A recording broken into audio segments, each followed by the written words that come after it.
Monsieur Jean-Christophe Trottier, Oui, bonjour. vous êtes avocat Oui. et la cause que vous prenez, c'est Action Montréal. Oui. Une première dans ma vie parce que j'ai pas fait de politique une journée de ma vie. Écoutez, j'ai fait des études universitaires, j'en ai fait 2 fois. J'ai fait un baccalauréat en sciences, puis après ça, je me suis dirigé en droit. Et le droit, ben, c'est très accaparant, surtout dans le domaine du litige, c'est mon cas à moi. Tant que le gouvernement n'a pas les mains dans tes poches, on s'en soucie pas. Puis comme au Québec, on est quand même assez riche comme peuple, on s'en soucie un peu moins. Et là, je crois qu'il y a beaucoup de choses qui ont fait que j'ai voulu m'engager. Premièrement, je connaissais M. Thibodeau d'auparavant. Lui, il ne me connaissait pas, mais moi, je le connaissais. Parce que M. Thibodeau, il était propriétaire d'un restaurant-bar qui s'appelait Bouvillon. Puis ça, ben, les gens qui ont vécu à Outremont, qui ont été à Brébeuf, à l'Université de Montréal, tout ça, le Bouvillon, ben, c'était comme un site touristique. Il fallait que tu ailles là prendre une bière au moins une fois dans ta vie. C'était un rite de passage. Alors, je le connaissais comme ça. Est-ce que c'est vous qui avez choisi Action Montréal ou c'est Action Montréal qui vous a choisi? Il y a un peu des deux parce que j'ai des amis qui sont, eux, des maniaco-dépressifs de politique et qui connaissaient Action Montréal et qui m'ont demandé de parler à M. Thibodeau, à M. Sévigny, voir si je voulais m'engager. Puis j'aurais dit tout de suite, je suis un peu pris en ce moment, c'était l'année dernière. Et je disais, on va se reparler. On s'est reparlé à quelques reprises et depuis ce temps-là, ben, il y a eu la pandémie et la pandémie a créé un gros problème à Montréal. Le gros problème, c'est que l'économie s'est écoulée. On comprend que la mairesse Plante veut qu'on se promène en bicyclette à travers Montréal, mais on n'est pas en Floride ici. On est au Québec. Il y a 4 saisons. On ne peut pas faire de la bicyclette 4 saisons. On ne peut pas aller chercher un matelas avec une bicyclette. Ça nous prend des automobiles, ça nous prend des camions, les camionneurs, puis tout le reste des gens, les taxis.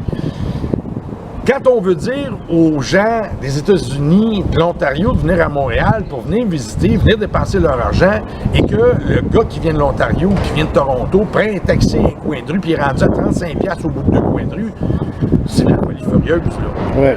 Il faut que ça arrête. Le fardeau que ça a été à travers toute l'île de Montréal, les petits commerçants d'un côté puis de l'autre qui fermaient leurs portes dû à la pandémie. La Ville de Montréal n'a pas fait grand-chose pour personne, malheureusement. Je pense que ça aurait été le temps pour la mairesse Plante de mettre son pied à terre et de dire qu'est-ce qu'on peut faire pour aider les gens, vu que le provincial fermait tout ce qu'il y avait comme commerce. Et qu'est-ce que vous proposez aux citoyens de l'arrondissement Ville-Marie? Bien, la Ville-Marie, écoutez, c'est un arrondissement qui est moitié résidentiel et très commercial. On a beaucoup de restaurants parce que Montréal est connu pour ses restaurants, ses bars. On a beaucoup de commerces de toutes les sortes, autant des gens qui vendent de la victuaille, des gens qui vendent de la peinture, on a au maire de serre, on a un peu de tout. Mais c'est certain que les gros commerces sont plus au centre-ville et nous, c'est vraiment le temps de faire un coup de pied dans le cul, excusez-moi l'expression, pour relancer l'économie de Montréal. C'est très important. En ce moment, on a multiples problèmes. Premièrement, les gens ne peuvent pas se rendre au commerce. Il y a de la construction partout. Il va falloir qu'il y ait une concertation au niveau des gens qui travaillent à la ville. Il y a tellement de choses qui me préoccupent quand je vois les rues. On a l'air de Beyrouth après la guerre. Il y a des trous puis des nids de poules, mais partout à grandeur. Puis pendant ce temps-là, tous les prédécesseurs à la ville de Montréal, on achète des statues, on met différents jets d'eau dans les parcs. Je pense qu'on agit comme une personne qui n'a pas d'argent. Elle reçoit son chèque, puis elle dit « Je vais acheter une caisse de bière, je vais acheter un carton de cigarettes, puis je paierai mon loyer après. » C'est le temps d'assainir.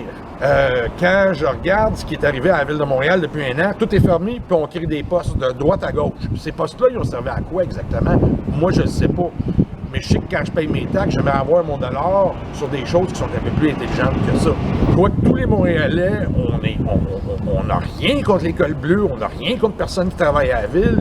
Mais quand on passe sur une rue, puis qu'on voit 5 personnes avec une pelle dans les mains, puis qui regardent quelqu'un travailler avec le bulldozer, on se demande où est-ce que va notre argent. Il faut bien faire de la supervision, monsieur. Ah oui, mais là, superviser, ça ne prend pas quatre personnes pour regarder que quelqu'un préparer un sandwich. Là. Il faut avoir une juste mesure dans tous les domaines. Là. L'élection, c'est le 7 novembre. D'ici là, quels sont vos plans d'action?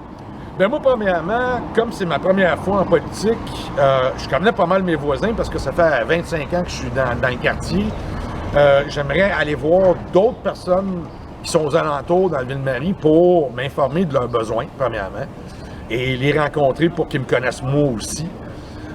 Mais je crois que ce qui est vraiment important, c'est de faire du porte-à-porte. Voir ce que les gens ont besoin, ce qu'ils veulent, ce qu'ils s'attendent que les politiciens fassent pour eux autres de Montréal. Et après ça, ben, parler à mon chef, parler aux autres candidats, voir ce qu'on est capable de faire, parce que c'est certain que chaque district de Montréal a ses besoins. Il y a beaucoup de gens qui oublient à Montréal qu'il y a des aînés, qu'on oublie tout le temps. Moi, je comprends mal comme on dégage des pistes cyclables l'hiver, qu'on sale des pistes cyclables l'hiver, puis que je vois des personnes âgées qui ont de la misère à circuler à pied dans les rues de Montréal parce qu'il y a à peu près 3 pouces de glace. Il y a tous nos vétérans à Montréal dont personne ne parle. On ne parle jamais de nos vétérans et ils sont nombreux. Et ils ont besoin d'avoir accès à beaucoup de services. Et malheureusement, en ce moment, je ne vois pas une personne qui a fait la Première Guerre ou la Deuxième Guerre ou qui a été dans les autres guerres que le Canada a participé, se rendre pour faire ses commissions en vélo. J'ai rien contre le vélo. Je trouve que c'est une très belle chose. Ça en prend des pistes cyclables. Mais 2 poids, 2 mesures, encore une fois. On n'a pas besoin de bloquer tous les accès avec les Bixi juste parce qu'on veut laisser libre cours. Je comprends pas l'idée derrière avoir les Bixi dans les places de parking. Moi, il y a des parcs partout à Montréal.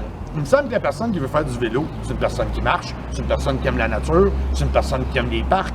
Pourquoi on ne met pas les Bixi dans les parcs? Si c'est un petit peu plus de travail pour la personne qui doit éliminer les bicyclettes-là, elle travaillera un petit peu plus fort. Je m'excuse, elle est payée par nos taxes en plus de ça.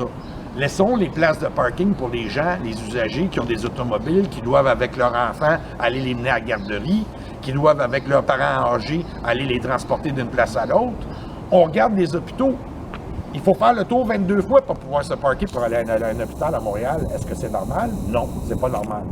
Alors, ça, c'est une des choses que j'entends parler à mon chef, j'entends parler aux autres candidats et voir ce qu'on est capable de faire. C'est certain que Dollard des Ormeaux n'a pas les mêmes problèmes que Repentigny. Puis Repentigny, eux autres, ben, ils sont pas dans l'île de Montréal, mais ils ont leurs propres problèmes. Puis chaque chef de chaque village, chaque ville a certaines attentes à faire, dépendamment de ce que ses citoyens ont besoin.